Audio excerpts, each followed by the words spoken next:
What's good? It's Fevir. Today, I'm going to talk about ArcheAge, and I refuse to call it ArcheAge even if that's the correct way it's pronounced. And I've been sitting on this game for a while. I'm at level cap, I've been in alpha for what feels like forever, and generally when I hit level cap in an MMO, I feel like I can adequately convey what's awesome or what's awful about a game. But I've been sitting here trying to wrap my head around how to communicate what ArcheAge is all about, and I've kind of taken an easy way out, and I've jotted down 5 things that make ArcheAge a little bit different, which I'll elaborate on. And what's interesting about this list, though, is that honestly, without these 5 topics, this would just be another awful, bland Korean MMO with really good visuals, as Korean MMOs normally have, and a housing and farming system, and an endgame focus that's not on instanced PvE or raiding. So the point of this is really just to either pique your interest or to get you to realize that this game isn't for you, because these are the things that make ArcheAge special. So let's just jump into the list. The labor system. In the bottom left of my screen, you will see my labor points. This is a resource that fuels all of my non-combat actions, so things like crafting, fishing, mining ore, gathering herbs, or even the housing or farming systems. And that is correct, this game does have a Farmville / Harvest Moon system built in. Raise livestock, plant vegetables, trees, and bushes to harvest later after a set amount of real time has elapsed. But, I'm digressing a little bit. The point of this is to say that any of those actions, all of those non-combat actions listed, will cost labor points to do them. And what makes labor points interesting is that they replenish in real time. So numbers, while they're subject to change, currently I think you get 5 labor points every 5 minutes. So the major drawback to this system is that you can reach a point when you're playing the game that you can no longer play it the way that you want to. I know friends who like to turn on Netflix and just mine, and they won't be able to do that in ArcheAge, as they'll end up spending more labor points than they're earning. And this is one of the reasons I'm not a fan of this system, as it actively prevents players from playing the game in a certain way. And there's a lot more to this labor system, as it ties to the business structure and even the overall gameplay of the game. And I could go on all day, but just knowing that such a feature exists is important, as it's a core component to the game. But let's just move on to the next topic. The skill and class system. ArcheAge has a really cool system regarding these. You see, there are 10 skill trees, each represented by a different combat style. So you could have one skill tree based around two-handed melee fighting, another based around offensive magic, another skill tree based around archery. And each skill tree is like a fleshed out class from another game. Each has a number of active abilities as well as passive bonuses that you unlock with skill points you gain as you level up. ArcheAge gives you a couple more options, though, and allows you to choose 3 of these skill trees in total to create a class around your preferred playstyle. So in theory, you could create a ninja mage with 2 trees containing magic and the last giving you stealth abilities and the ability to actually stealth, or you could create a truly supportive class only choosing buffing and healing type trees and abilities and relive that old school bard buff bot playstyle. And to make it even cooler, you can swap out these skill trees for a very small fee if you find that you don't like the abilities or are just looking to try something new. Each skill tree actually levels up independently from your character, so even if you swap, you'll have to level up this new skill tree that you're using to gain access to the abilities in it. Luckily for you, your progress in skill trees isn't lost when you swap things out, so it is possible for you to max everything out and have a complete toolbox to create some really cool class combos. Now, as an aside to everything I'll talk about in this video, but having a more direct impact to the skill and class system, balance in ArcheAge isn't the same as in other MMOs where the focus is on the endgame PvE raid system. Balance in ArcheAge isn't so razor thin. Each class isn't required to deal within 5% damage of everything else. In ArcheAge, it's much more fluid. You can create that buff bard character I mentioned, or create a complete glass cannon who is literally able to kill someone within seconds, but has no defensive ability and close to no sustainability. And sure, things might feel overpowered at times in specific situations, but the fluidity, the balance of this game and the class system reignites the feelings of Diablo 2 or currently Path of Exile, where a lot of fun is just creating these really interesting and unique builds and playing with them with other players and against other players who have their own unique builds. And I could go on further as to why there's a lot more to the system, and I haven't even touched the combo system, but let's just move on to the strongest feature in ArcheAge: freedom. This game gives the player an intense feeling of freedom. The open-ended nature of the class system helps on a personal level, but this point is mainly based on world freedom. This is hard for any game to do, but ArcheAge does it remarkably well. You can travel from one end of the world all the way to the other with no forced loading screens. You won't find any invisible walls, and if you see a landmass or a mountain, you can go there. The game will even give you the tools to get there easier, things like the ship and, more importantly, the glider. The glider, given to you very early on in the game, really opens everything up and makes the world feel accessible even though it's so large, because you can travel these great distances very easily, very safely, while providing yourself with this, it's this really strange relaxation and this rewarding feeling for just even using it.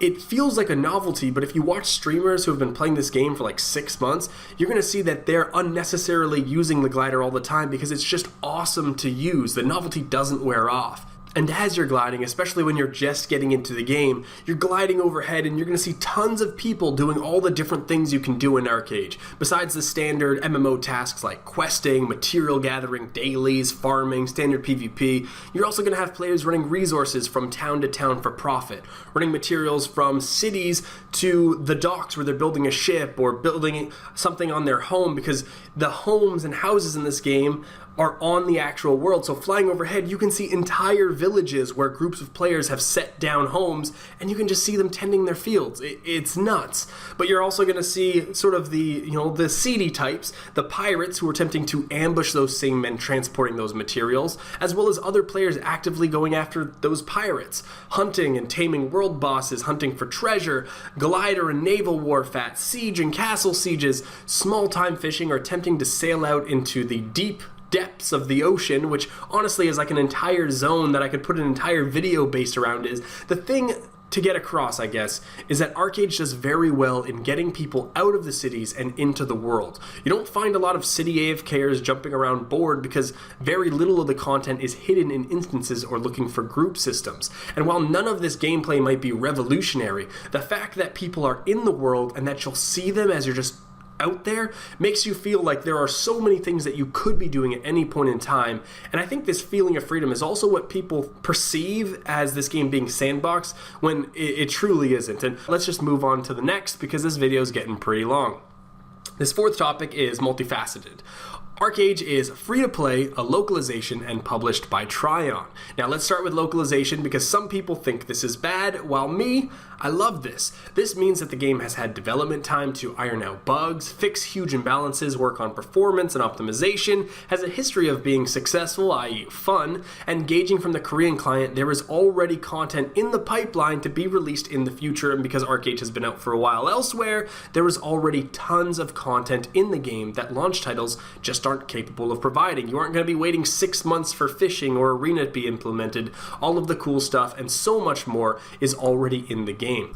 A lot of people hate on localizations, thinking that they're just glorified translations, because in the past that's normally what we get. But we've already seen Tryon tweak gameplay in some substantial ways from the Korean or the Russian client, so we can be rest assured that we're going to be getting our own version of the game and not just a rehash. The game is free to play and published by Tryon, the people responsible for the free to play MMO Rift, one of the best free-to-play business models out there, which allows for both premium and free-to-play services without having an unleveled playing field. I think in ArcheAge currently you just can't own land if you're free-to-play, which you can get around in a number of ways, and you'll earn less labor points in total, which is pretty much a decent trade-off, as you're going to have access to the entirety of the game anyway. Add in that Tryon wants to add in a Plex or Cred type system where you'll be able to buy premium game time with in-game currency, and this is a surefire way that free-to-play players will be satisfied. Tryon is a great company, and their philosophy surrounding their business strategies with games will ensure that ArcheAge's cash up won't get out of hand. All good news. Now, this is probably my favorite but the least impactful of this topic, but this game has relevant crafting. Crafting in this game is both amazing and a missed opportunity. Unfortunately, the crafting itself is the standard collect X items and click craft, but where it really shines in ArcheAge is that crafting remains relevant into endgame and that level cap. Crafters can heavily specialize in a multitude of different professions, from animal husbandry, gear and armor crafting, farming, etc. And even with the ability to create the best weapons and best armor available in the entire game, other crafting professions remain relevant. To give an example, alchemists at a very high skill level can create items that repair ships, probably the most needed and most used item in the game besides potions that restore health or mana.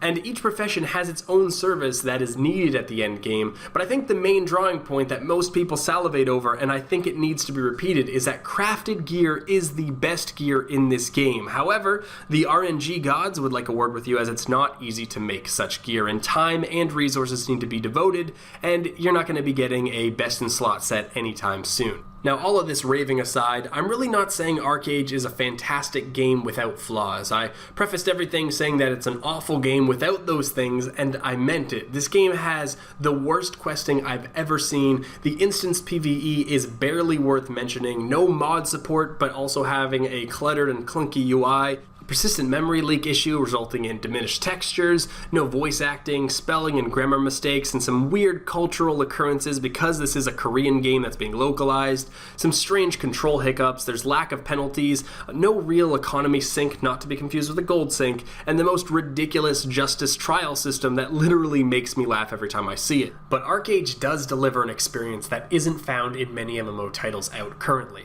It offers a world to get lost in. A world where carving out a character is as important as deciding what to do. And I could go on in depth about the things you can do and achieve in ArcheAge, but honestly, you've heard and done a lot of it before. But ArcheAge excels in creating a specific feeling as you play in its world, where your actions feel meaningful and the actions of your friends and enemies can completely alter the direction of a night of gaming.